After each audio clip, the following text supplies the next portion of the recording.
Добро дојдовте во емисијата Неделна хроника. Денеска се подсетуваме на настаните и темите кои ги обработивме во втората половина од неделава што изминува. Исто така ќе имате можност да го погледнете интервјуто со Христо Панов, уличен музичар кој заедно со Бјанка ги забавуваат минувачите во Скопје. Но претходно да ги погледнеме и прилозите. 31 мај се одбележува како Ден на тутунот и по тој повод беа изнесени низа статистички податоци, кои покажуваат дека употребата на тутун и изложеноста на пасивно пушење придонесуваат за приближно 12% од сите смртни случаи кај срцевите заболувања. Останатите податоци ги гледаме во продолжение. Пушачите 2 до 4 пати почесто страдаат од коронарна срцева болест и мозочен удар за разлика од непушачите, па дури и возрастните лица кои се изложени на пасивно пушење имаат 25 до 30% зголемен ризик. По повод Светскиот ден без тутун 2018 година, Светската здравствена организација истакнува што може да се направи за да се намали ризикот по здравјето на срцето кои се предизвикани од тутунот. Од Светската здравствена организација информира дека јавноста, иако сваќа дека пушењето е штетно, често пати не се свесни за нејзината клучна врска со срцевите заболувања и мозочниот удар. Употребата на тутун и изложеноста на пасивно пушење придонесуваат за приближно 12% од сите смртни случаи кај срцевите заболувања, а елиминирање на употребата на тутунот може да заштити милиони луѓе да умрат од срцев и мозочен удар. Во Република Македонија, според податоците од Институтот за јавно здравје, во 2016 година од болести на циркулаторниот систем починале 10.920 лица, со стапка на смртност од 526 на 100.000 жители. Болестите на кардиоваскуларниот систем учествуваат со 53,5% во вкупниот морталитет и се на прво место во структурата на причини за смрт. Министерството за здравство секоја година изработува посебна програма за превенција на срцеви заболувања, која за 2018 година изнесува 25 милиони денари. Пушењето представува докажен ризик за здравјето на популацијата, ризик за болести и глобален јавноздравствен проблем. Министерството за здравство по повод Светскиот ден без тутун спроведува кампања со која треба да се направат заложби на сите засегнати страни од превенција и намалување на тутунот, бидејќи, како што рече министерот Филипче, можеме многу да постигнеме во унапредување на здравјето на сите граѓани, која е најважна инвестиција во општествено-економскиот развој на секоја држава. Ефектите од откажување на пушењето се видливи речиси веднаш. После една година непушење, ризикот од срцева болест е намален за околу половина, за разлика од ризикот на пушачот. 15 години по откажување од пушење, ризикот на срцева болест е како оној на лице кое што никогаш не пушело. Постои веќе тренд охрабрувачки на намалување на трендот на пушачи и оние кои што се откажуваат од пушење, значи стануваат постепено свесни за штетноста на пушењето врз срцето и мозокот и таа вели дека владите се свесни дека намалување на употребата на тутунот има позитивен ефект не само врз здравјето на населението, туку и врз економијата и здравствените услуги во земјата. Здрава нација, здрава земја и таа е просперитетна. Република Македонија веќе превзеде различни мерки. Донесе Закон за заштита од пушењето во 1995 година. Закон за тутун и тутунски производи од 2006 година се забранети за рекламирање. Се отворија 10 советувалишта за откажување од пушење во 2014 година, а се воведе одано чување и покачување на цените на цигарите. Со цел брзо и ефикасно приклучување на системот на централно грејење и започнување на процесот на газификација на градот, Советот донесе одлука да се формира ново јавно претпријатие за енергетика. Повеќе детали следуваат во продолжение. Советниците во Советот на град Скопје денеска едногласно дадоа зелено светло за основање на акционерско друштво за енергетски дејности за подрачјето на Скопје. како што образложи градоначалникот Петре Шилигов, кој воедно беше и предлагач на точката. Друштвото ќе се основа со основна главнина од 25.000 евра, обезбедени од буџетот на градот, а ќе се занимава со вршење дејности за подрачјето на град Скопје за снабдување со природен газ и топлинска енергија. Градот Скопје во ова работа ќе влезе со точно определени зони кои што ќе бидат предмет на рапидно зголемување на топловодната мрежа, бидејќи таму е логично да се развие топловодната мрежа како начин на загревање на домовите. Има делови од Скопје каде што имате преголема загуба на енергија и каде што нема логика да ја носите цевката со топлотна енергија, кои што ќе бидат примарно гасифицирани како начин на затоплување на домовите. Со цел брзо и ефикасно приклучување на системот на централно грејење и започнување на процесот на гасификација на градот, граѓаните на Скопје во претстојната грејна сезона ќе може да почнат да ги користат услугите на новото претпријатие за енергетски дејности. Друштвото заради вршење на дејностите за снабдување со природен газ и топлинска енергија ќе основа едно или повеќе трговски друштва на начин и во форма потребна за вршење на дејностите во согласно со законот, а управувањето на друштвото се организира според двостепениот систем на управување преку управен и надзорен одбор. Согласно законската регулатива, една фирма не може да се бави со производство и со дистрибуција на енергија.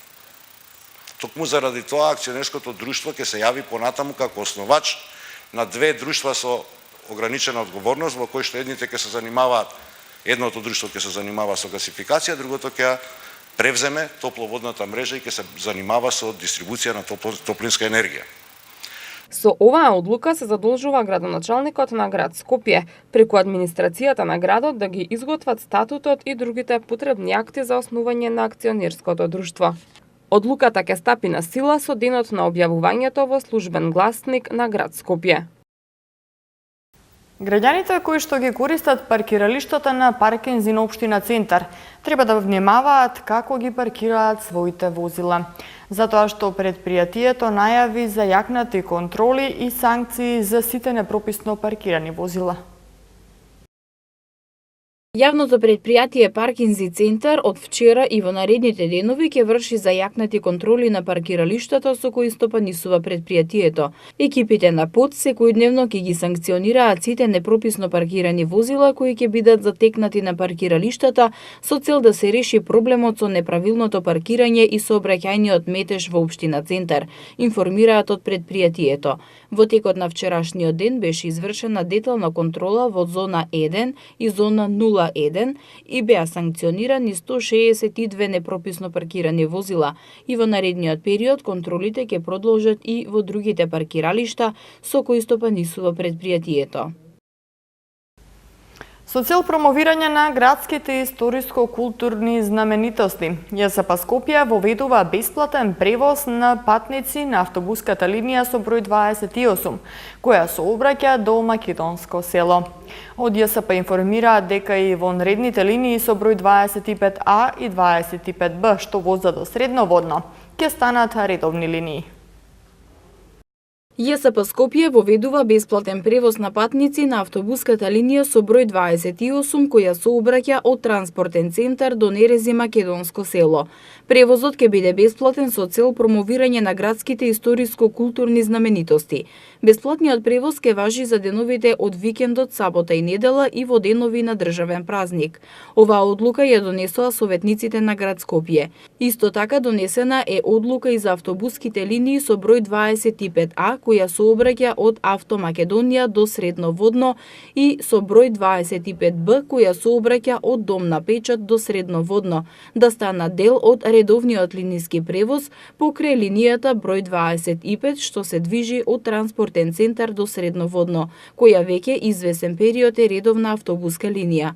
Од ЈСП Скопје информираа дека во изминатиот период 25А и 25Б функционираа како пробни линии. Инаку превозот на посочените линии како и досега ќе биде бесплатен за време на викенд и државен празник. Од ЈСП вела дека одлуките стануваат важечки од предстојниот викенд.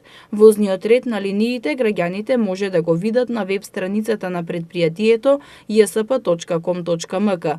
Од ЈСП информираа дека потребата за воведување на бесплатен превоз на претходно посочените линии е иницијатива од град Скопје по предлог на голем број на граѓани, пред се од еколошки аспект и ставање во контролирано и регулирано движење до средноводно и подрачјето на Нерези до Македонско село. Од ЈСП сметаат дека поволностите за бесплатен превоз ќе ги поттикнат граѓаните да ги остават своите возила и да го користат јавниот автобуски превоз за време на викенди и државни празници, а со тоа ќе се придонесе за зачувување на природните убавини кои ги има планината Водно и подрачјето на Нерези.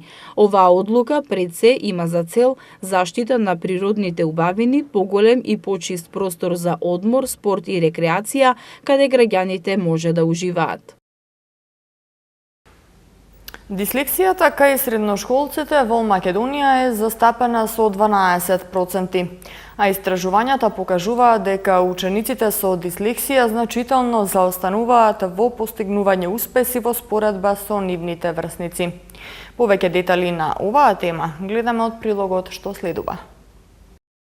Не сум чуден, само имам дислексија. Е насловот на проектот на кој членови на Сдруженијето за дислексија Ајнштајн денеска ги презентираа резултатите од проведеното истражување за степенот на запознатост на наставниот кадар во основните училишта во општините Аеродром, Карпош, Цинтар и Киселавода. Дислексијата како состојба е многу малку третирана од страна на македонските стручни лица, што доведува до мали и сиромашни познавања, пред се на наставниците, кои први треба да го препознаат ова пореметување кај децата, а потоа и кај родителите, од кои се очекува да бидат поддршка за своите деца, кои покрај трудолюбивоста не успеваат да постигнат високи резултати како своите врсници. Младиот Дамјан Николовски, кој самиот е дислектичар, вели дека голем е процентот на средношколци дислектичари, но тврди дека доколку наставниците се квалитетно обучени за оваа проблематика, голема е можноста лицата со дислексија да постигнат голем успех во образованието. Учениците со дислексија најлесно се препознаат во кај учениците кои што се во оделенска настава, кога се уште мали, затоа што како растат веќе градат одбранбени стратегии кои што наставниците многу потешко може да ги забележат недостатоците. Симптомите на дислексија се недоволно добро развиено четиво за читање, пишување, преместување на буквите при читање, нагаѓање на зборови при читање, неможност убаво да се напишат буквите, проблеми со математиката, тоа се некои основни знаци по кои што може да се препознае дислексијата. Дислексичарите секогаш ќе покажат послаб успех во однос на останатите ученици, особено во нашиот образовен систем кој што е тотално не адаптиран за нивните потреби. Сања Наумовска, која е мајка на дете со дислексија, проговори за моментот кога се појавиле првите симптоми кај нејзината ќерка, како и подоцнежните потешкоти со кои се соочуваат. Дислексијата кај мојата ќерка ја откривме кога имаше околу 7 години, бидејќи во тој период децата во училиште практично ги откриваат буквите и бројките, кои што подоцна во животот им представуваат проблем. Дислексијата практично во нашето формално образование представува потешкотија која што им оневозможува да го следат наставниот процес еднакво со другите деца, бидејќи имаат проблем во пишувањето, во читањето, во следењето на наставникот кој што пишува на табла, во одговарањето на писмените задачи, бидејќи во рамките на 1 час треба да се прочитаат, да се сватат и да се напишат задачите кои што им се зададени. За да не излезат од образовниот процес комплетно необразовани и изфрустрирани дислектичарите, Наумовска упати апел до наставниците да посветат поголемо внимание на часовите на децата кои имаат проблем навреме да го совладаат наставниот материјал. Доколку се работи со децата со дислексија, тие во животот можат да постигнат еднаков и поголем успех од нивните врсници, заради тоа што постојат методи во светот кои што се развиени за работа со децата со дислексија. Проблемот е што дислексијата не е дефинирана институционално како појава. Проблемот е што наставниот кадар нема насоки точно утврдени по кои методи треба да работи и да ги поттикнува децата да се развиваат. И резултатите од оваа состојба се што децата практично не само што излегуваат недоволно едуцирани од образовниот систем, туку излегуваат и многу искомплексирани и повлечени и недоволно социјализирани. Љубителите на уличната уметност, односно оние кои уживаат во музиката на уличните музичари, освен што секојдневно сретнуваат по некој уличен музичар во центарот на градот, ќе имаат можност да видат и повеќе улични музичари на фестивалот за улични музичари кој за прв пат ќе се одржи во Скопје од 21 до 24 јуни на повеќе локации.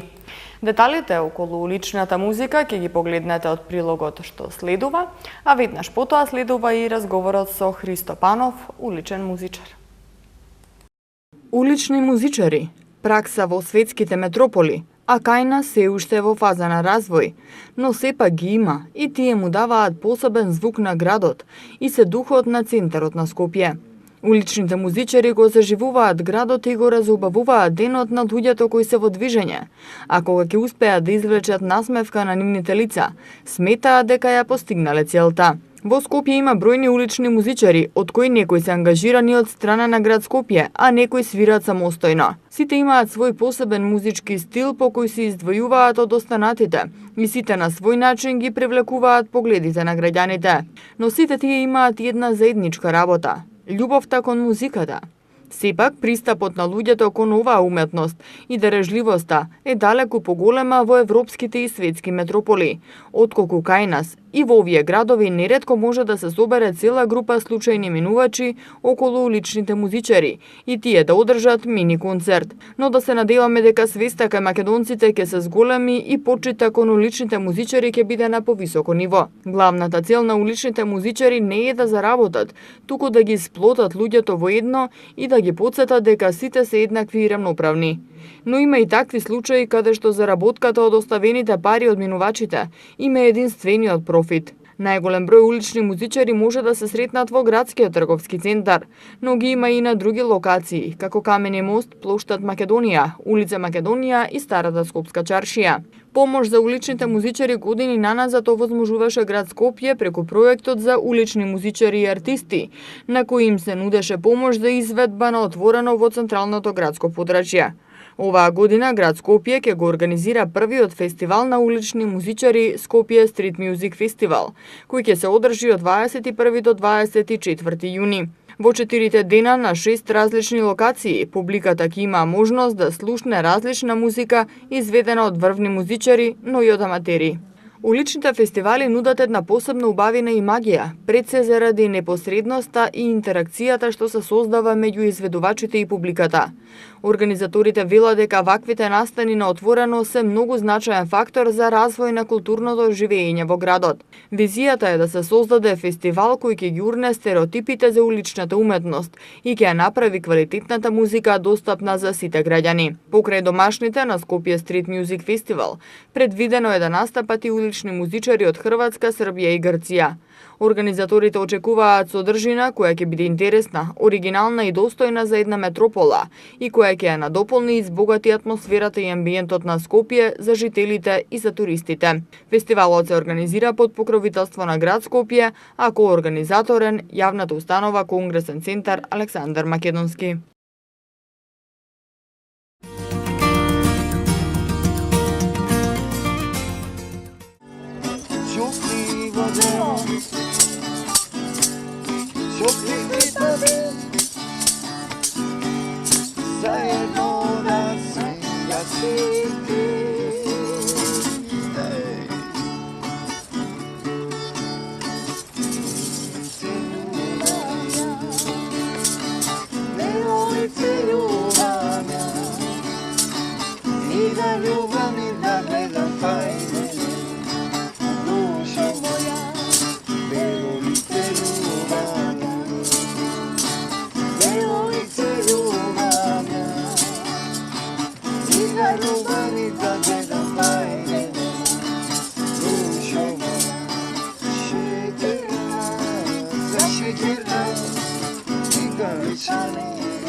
Уличните музичари му даваат посебен звук на градот и го разубавуваат денот на луѓето кои што поминуваат покрај нив. Во Скопје често може да се забележат улични музичари, а едни од нив се Христ и Бјанка, со кого денеска ќе поразговараме. Христ, ке може ли да ни кажете како почнавте со овој вид настап, односно како улични музичари, од каде го добивте мотивот? Здраво, здраво. Од прво еден голем поздрав до вашите гледачи, до вашата телевизија и до нашите фанови. Прво, од почеток, јас одев по Греција таму, уште за време на Југославија, и видов таму многу улични свирачи. И знаеш како овие работи полски таму по нивито, оно тешко е портокали да береш и маслинки, а јас колку толку знаев нешто да свирам. Свирев по групи за време на Југославија. И си велам, ајде да пробам таму во Атина, првата свирка. Свирев и гледам луѓето ми обратија пажња и ми ставија пари. И од тогаш и си дојдов дома и видов тука и по скопските чаршии. Имаше едни улични свирачи, ки ги поздравам, Шпицо сега и починет. Свиреја блуз тука стара чаршија и од нив добив овака инспирација и си фатив и јас да си свирам и си го заработувам честно парчето лево. Си шетам по сите градови, по сите држави и така живееме уметнички. Имаат ли почит македонците кон уличните музичари? Дали им се допаѓа музиката и атмосферата? Па, во почетоко имаше малку проблеми. Знаеш како имаше некои недоразбирање. Ама со теко на времето се преброди, јас бев упорен колку можем да ја пренесам ова европска култура и горд сум ако сум успел нешто од тоа. Дарежливи ли се луѓето? Застануваат ли да оставаат пари кога свирите вие? Има и добри луѓе, има и лоши, ние сакаме да ги направиме сите добри. И така има добри луѓе, остават пари и се смеат, се расположат. А и тоа е нашата цел, да ги расположиме луѓето. Ако си имат своји проблеми, да ги расмееме. Значи не е се у парите, да. На кои локации свирите? Дали имате постојана локација или пак ги менувате често? И знаеш како подобро е да се менат локацијата. На едно место е досадно и на луѓето ќе им стане досадно и на нас. И ги менеме често локации, по Скопје и по други градови. Дури и градовите ги менуваме. Ако ни досаде Скопје, ќе одеме Битола, Охрид, Струга, Прилеп, јас сум од Срумица и од Срумица свирам. Штип, Велес, секаде. Грција одеме често, Брисел сум бил, Германија, Австрија и така. Словенија, еден поздрав до Словенија, Љубљана, Марибор и така. Од кој град сте најзадоволни од луѓето како ја прифаќаат уличната уметност? Па, у почетку почнав у Скопје. Скопје како метрополис е најдобар. И после Битола е многу добра. И сега Охрид у лето, Прилеп е добар, Срумица, сите се добри сега. Ама Скопје и Битола отскокнуваат.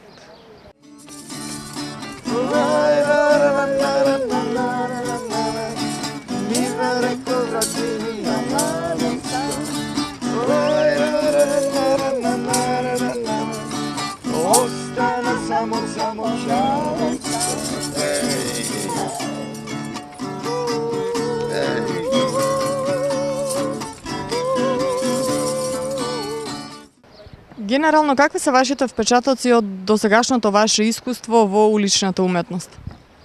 Па уличната уметност, знаеш, е предноста. Од разлика оние групи, бендове, студија, игранки, кафани, јас тоа се сум прошел како школа. Значи, уличната свирка има некоја предност и дава слобода.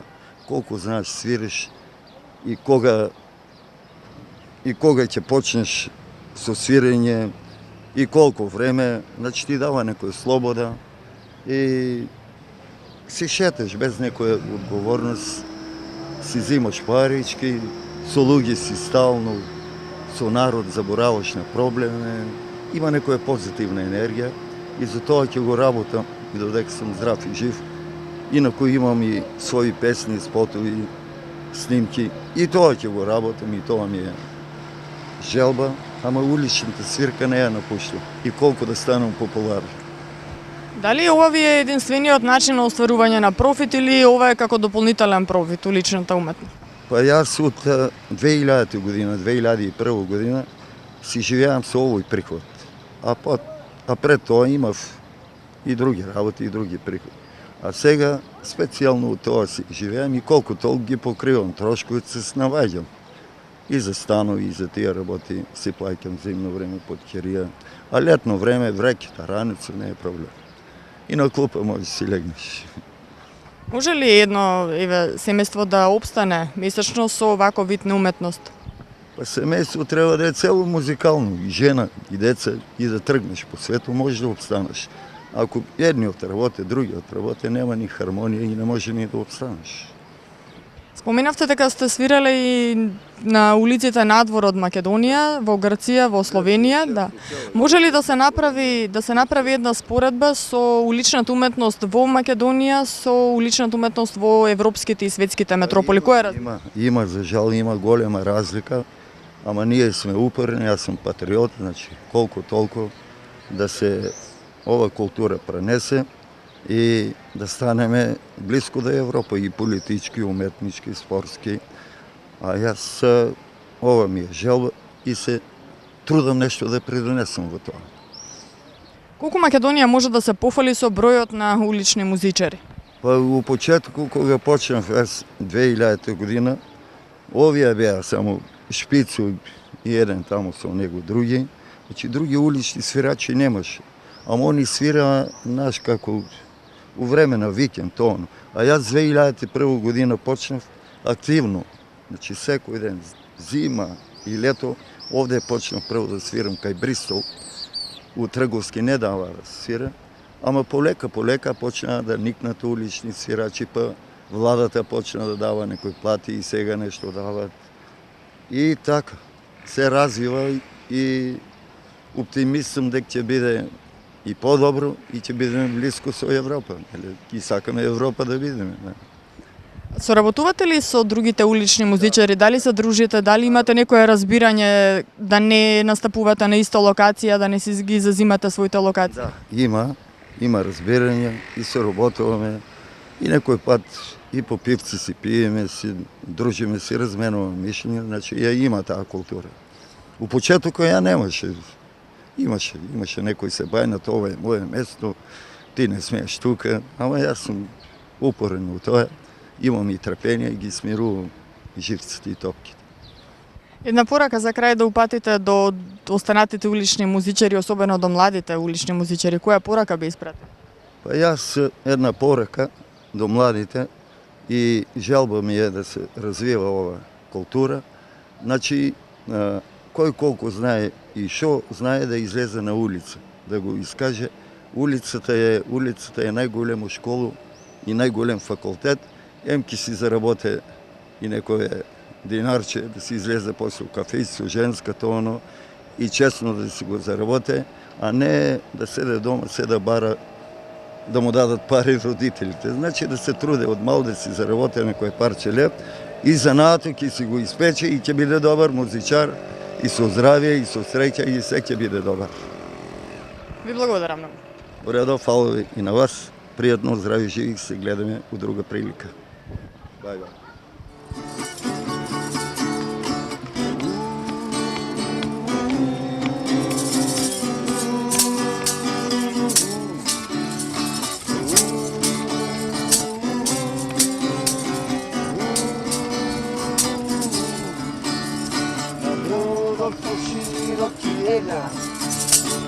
Kako bedono je Provanca, na brodok so široki jezak, kako šipica gitara svirkanca, na paluba bila decibeli, i doko dobavaci letak sami, na paluba mršoljaci goni, летам, летам сами. Сакам да си попремени ти, само тоа јас го знам.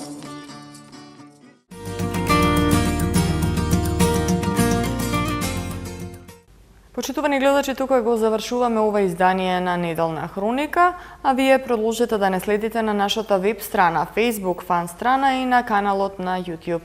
Ви благодарам на вниманието. Пријатно!